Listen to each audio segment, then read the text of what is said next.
Hello दोस्तों, आप सब कैसे हो। मैं उम्मीद करता हूँ कि आप सब बेहद ही अच्छे होंगे।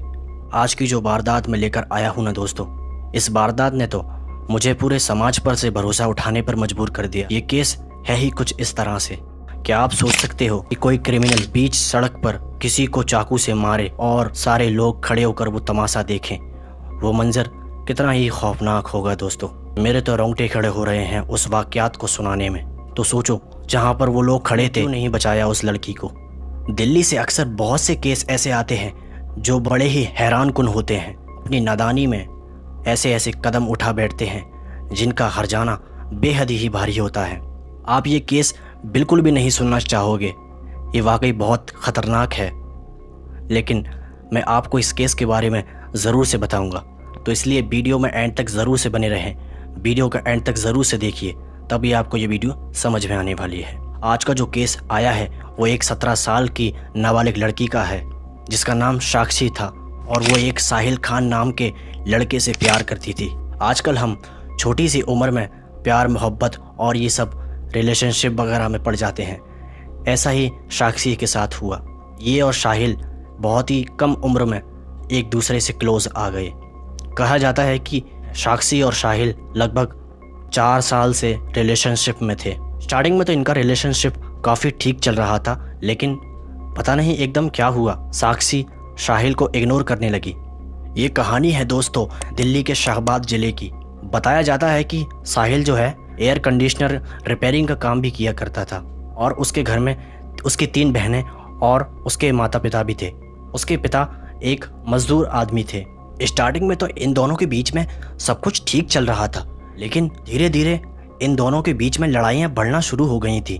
साहिल ने बताया साक्षी उसे काफ़ी दिनों से इग्नोर कर रही थी और काफ़ी ज़्यादा लड़ाइयाँ भी कर रही थी।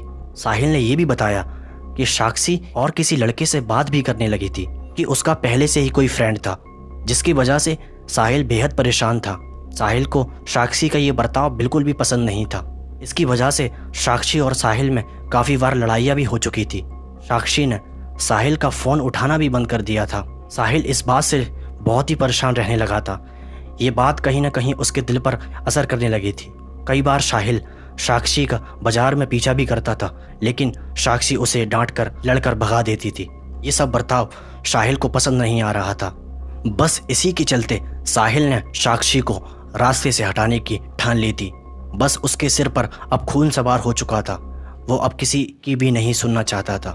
दोस्तों, मैं आपको बता दूं कि साहिल ने एक चाकू का भी इंतज़ाम कर लिया था, और वो पूरी प्लानिंग से था। जब साक्षी किसी काम से अपनी फ्रेंड के घर जा रही थी तो साहिल ने उसका पीछा किया। जैसे ही साहिल उससे बात करने लगा तो साक्षी ने हर बार की तरह उसे डांटा और लड़ाई लड़ी, जिसके चलते साहिल ने बीच सड़क पर चाकू निकाला और साक्षी पर मारना शुरू कर दिया।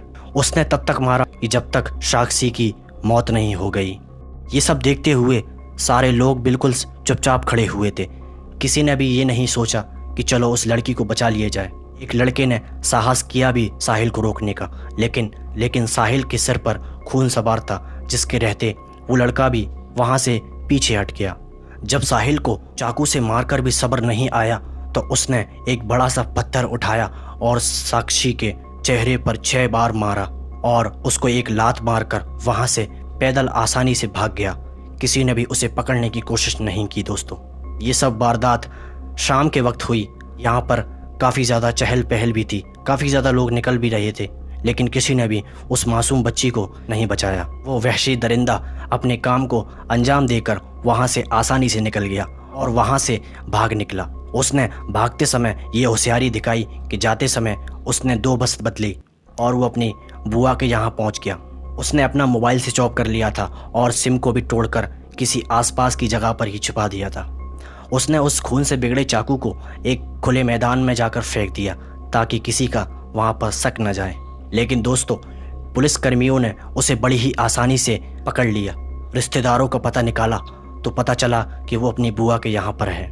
जब उसकी बुआ के लड़के से पूछताछ की गई तो उसने बताया साहिल ने उससे कहा था वो अपने दोस्त के यहाँ पर आया है, इसलिए वो यहाँ पर आ गया है। जब साहिल को पकड़ लिया गया तो साहिल ने सब कुछ अपनी ज़बान से उगल दिया कि उसने ये सब क्यों किया। साक्षी के पिता भी एक मजदूर आदमी थे। उन्होंने कोर्ट में मांग की है कि साक्षी के कातिल को कड़ी से कड़ी सजा दी जाए। जिस तरह साक्षी को साहिल ने मारा, इसी तरह से साक्षी के पिता अपनी बेटी की मौत का बदला चाहते हैं। आखिर क्या कसूर था उस 16 साल की साक्षी का कि उसके साथ ये सब हुआ। हमें दोस्तों आसपास के लोगों पर काफ़ी ज़्यादा ध्यान रखना चाहिए। हमें हमेशा अलर्ट रहना चाहिए। इस केस ने मुझे बुरी तरह से हिलाकर रख दिया दोस्तों। हमें इस कहानी से तो यही सीख मिली कि हमें प्यार मोहब्बत भी देखभाल कर करना चाहिए। हमारा एक गलत कदम हमारी बड़ी गलती का सबब बन सकता है दोस्तों। तो बस यहीं तक थी हमारी आज की कहानी। उम्मीद करता हूँ कि आपको ये वीडियो बिल्कुल अच्छी लगी होगी। अगर आप ऐसी ही और वीडियो देखना चाहते हो तो इस चैनल को ज़रूर से सब्सक्राइब कर लें। फिर मिलेंगे एक ऐसी ही दिल को दहला देने वाली घटना के साथ। तब तक के लिए जय हिंद।